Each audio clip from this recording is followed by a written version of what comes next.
Do you know how a simple vegetable basket became the key clue to solving an extremely complex murder case?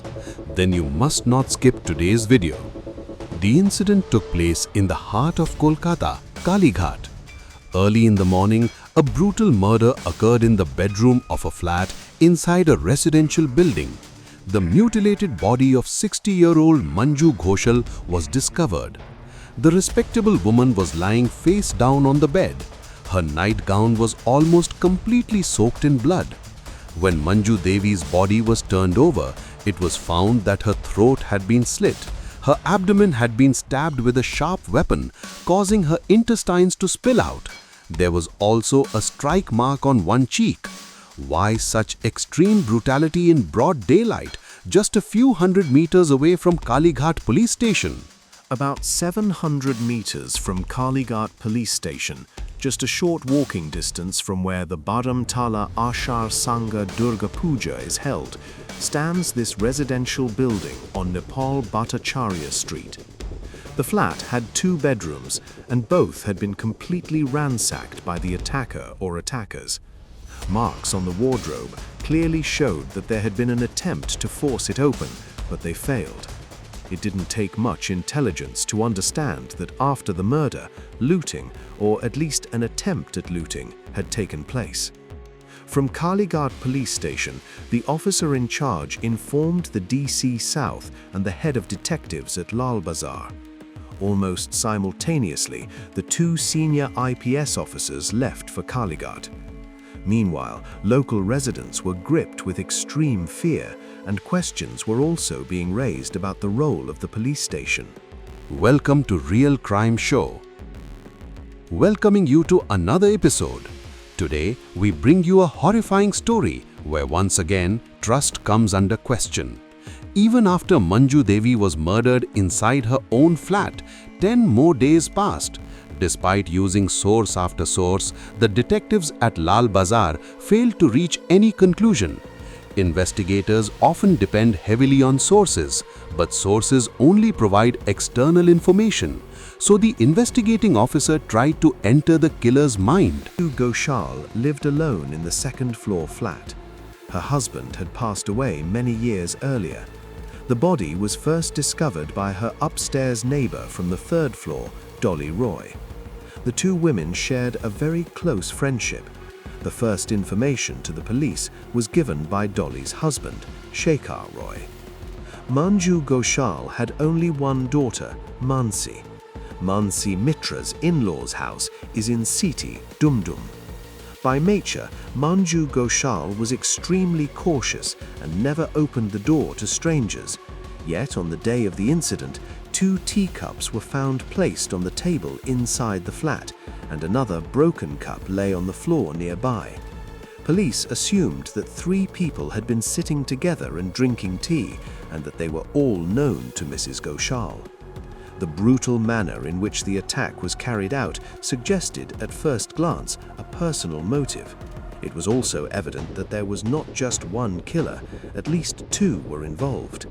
Forensic experts examined every inch and every corner of the flat. Fingerprints were found mainly in 2 places, on a steel wardrobe and on the 2 teacups kept on the dining table. The kitchen was also inspected. Some utensils were lying in the sink, while cups, plates, bowls and spoons were neatly arranged on the kitchen shelf, just like in any middle-class household. And in the vegetable basket lay some fresh vegetables. Little did anyone know then that this vegetable basket would later turn out to be the biggest clue in the case. Hearing the initial details of the murder over the phone, the Kolkata Police Commissioner immediately decided that the case would be handled by DD, the Detective Department. The investigation was assigned to a young sub-inspector of the Homicide Branch, Malay Kumar Datta. Though he felt a momentary sense of pride at being entrusted with such a crucial case, the absence of any solid clue soon made him anxious. However, the police commissioner did not fail to recognize true potential. Within a few days, Sub-Inspector Malay Kumar Datta proved his worth. The interrogation phase began, starting with neighbor Dolly Roy. Her statement was as follows. Manju D was only slightly older than me. We met at least once every day. Both our flats had separate calling bells, each with a distinct sound. Whenever we needed something or just wanted to chat, we would ring the bell. Either I would go to her place or she would come to mine. She generally didn't go out much. Once a month she would go to the bank to collect her pension, and that was it. Her health wasn't good. She had blood pressure, diabetes, everything. Recently, her knee arthritis had worsened. The daily groceries and the weekly shopping were mostly done by Bula. Bula means Mansi, her daughter. Her son-in-law's name is Dipankar. He would also sometimes do the shopping. When asked whether any outsiders visited the house, she replied, No one else really. Just me, my husband and my son. Apart from that, Usha used to come and Jagadish. Manju D loved Usha like her own daughter, and Jagadish is the caretaker of the building. Both of them came every day. Malloy Babu's questions became increasingly pointed. Did Mrs. Ghoshal keep a large amount of cash at home? The answer revealed that money was kept inside the wardrobe. Since both Mr. and Mrs. Ghoshal had been government employees, they never faced a shortage of money. Even Dolly Devi did not know where the wardrobe key was kept. Despite all precautions, such an incident left Malay Babu unable to reconcile the facts. He then began questioning Sumit, the son of Dolly and Shekhar. It was learned that Sumit owned a nearby travel agency. He also stated that Mrs. Ghoshal never opened her door for strangers. She would always ask who it was and what they wanted.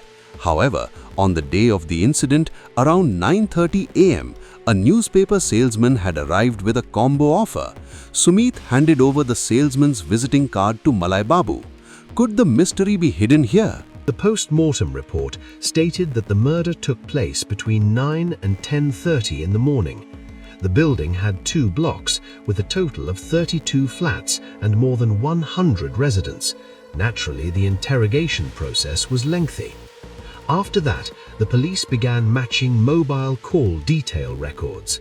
Mrs. Ghoshal always wore a gold chain around her neck and gold angles on her wrists. Both were missing since the day of the incident. However, even after face-to-face questioning of the 2 people who worked in the flat, Usha Rani and Jagadish Yadav, the investigators found nothing suspicious. So the police began searching for any outsiders who might have visited the flat that day. The newspaper vendor, milkman, domestic help, and even the person from the newspaper company were questioned. It was from him that police learned that he had rung the bell of Mrs. Goshal's flat around 9:30 a.m. When no one responded, he went upstairs to the 3rd floor. He stated that he did not see anyone going up or down the stairs. This meant that when he rang the bell, the killer or killers were already inside the flat.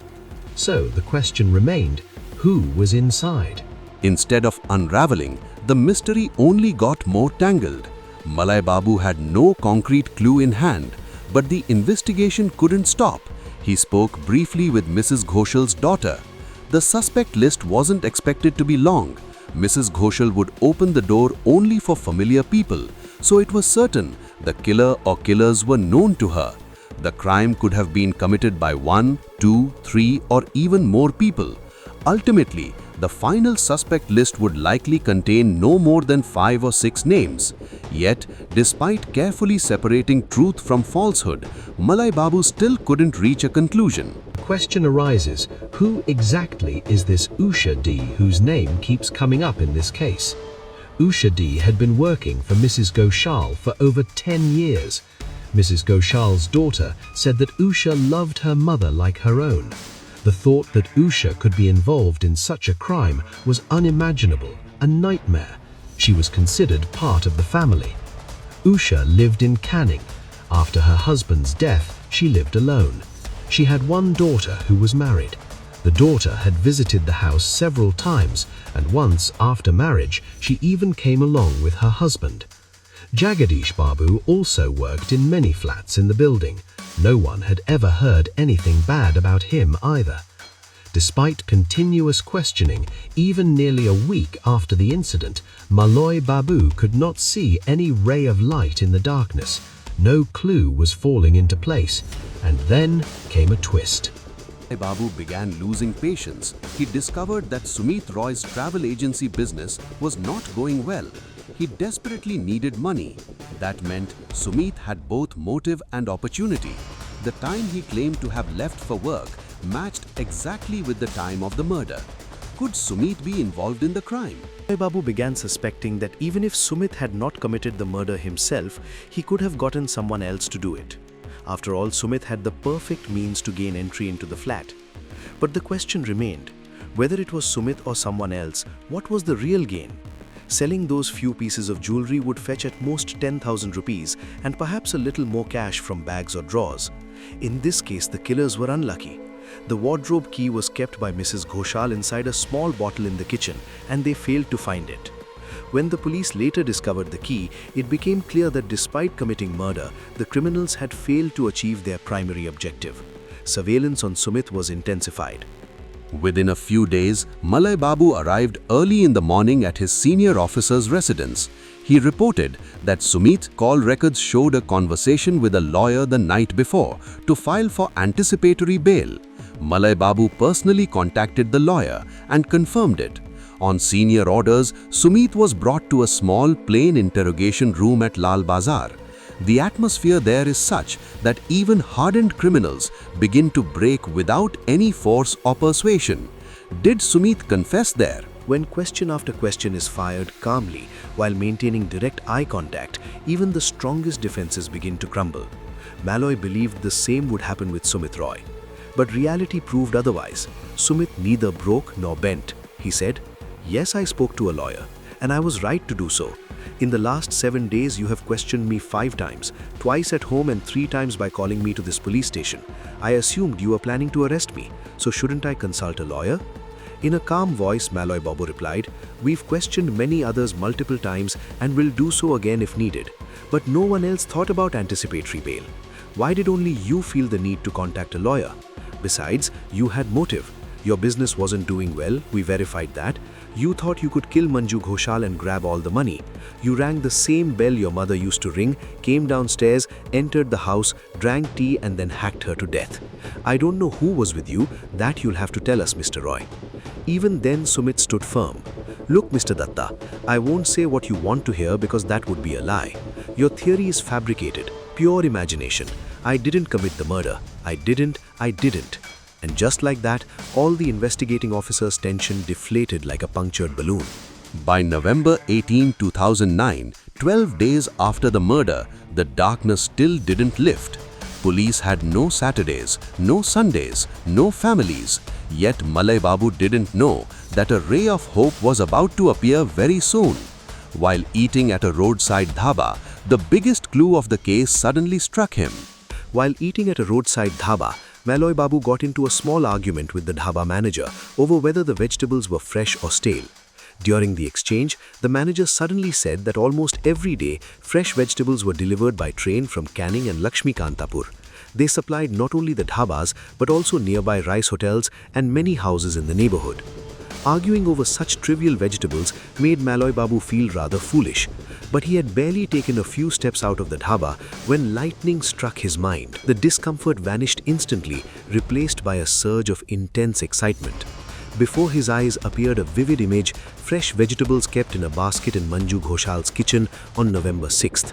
And in his ears echoed Mansi's voice, "Usha lives in Canning." The dhaba man had said vegetables came from Canning and were delivered to nearby homes. Malloy Babu rushed back into the dhaba, pulled out his identity card and began questioning, "Who comes regularly from Canning?" Checking the register, the manager said they had come the previous week. It felt as if Malloy Babu had entered a tunnel. Number 19, Usha Rani was again summoned to Kalighat police station for questioning. It was around 4:30 p.m. Earlier, she had stated that she had only one daughter and had no contact with her son-in-law after marriage. This time, she repeated the same statement. But for the first time, the police were not willing to take things lightly. Under Malloy Babu's piercing gaze, Usha Rani began speaking. Her daughter and son-in-law lived along the Canning line towards Baruipur. She didn't know the village name. She had last met her daughter about 6 months earlier during Tumpa's delivery, Tumpa being Usha's daughter. The baby did not survive and died in the hospital. Tumpa's husband's name was Sushil Sardar. During the delivery, Tumpa had been admitted to Canning Sadar Hospital. That evening, Usha Devi did not return home. Police officers kept her at the station for further questioning. Maloy Babu didn't return home either. He clearly understood that if he could crack this Canning connection, the case could be solved. Maloy informed the OC of homicide. A team of 7 to 8 officers immediately left Kalighat police station heading to Canning Sadar Hospital. While on the road, Maloy called Mansi and asked whether her mother had a separate vegetable supplier. Mansi replied that she herself bought and delivered the vegetables. There was no one else. In fact, she had done the grocery shopping just 5 days before her mother's death. Sitting in the car, Maloy felt a shiver run through his veins. Mansi said she had bought vegetables 5 days before the murder and there was no regular supplier. Then how did the basket remain full of fresh vegetables even after 5 days? Now recall this, fresh vegetables were found in the flat on the day of the incident, but the daughter had brought vegetables 5 days earlier. So how were the vegetables still fresh on the day of the murder? This meant someone had definitely visited the flat in between. Who was it and why did they come? It took barely 5 minutes to find Sushil Sardar's address from the register at Canning Sadar Hospital. From there, Maloy Babu reached Majirhat village. When he knocked at Sushil's door, it was already 9 p.m. Sushil was asked directly, "Where did you stash the jewelry stolen from Kalighat and where is the weapon you used to commit the murder?" Faced with relentless interrogation, Sushil broke down and revealed everything. "I didn't do it alone. My uncle was with me, Uncle Swapan Sardar. Swapan didn't live at home. He had accumulated massive debts in the market and kept moving from place to place to escape creditors. But Sushil knew where he stayed." As they headed back, Sushil and Swapan narrated the entire sequence of the Manju Ghoshal murder case. They were farmers and occasionally sold vegetables in Kolkata, but the income was no longer enough. Both parents were bedridden due to illness. Sushil had married 2 years earlier. Altogether, he could no longer cope. His uncle, addicted to gambling, couldn't hold on to money and kept running from lenders. With a bag containing some vegetables and a knife, the two boarded a train from Canning to Kalighat, driven purely by desperation. That morning when they pressed the calling bell, Mrs. Ghoshal opened the door after recognizing Usha's son-in-law. Sushil said he was in the area for work and had come to visit. He even claimed to have brought fresh vegetables for his beloved Didima. But murder? No, Sushil hadn't initially planned to kill.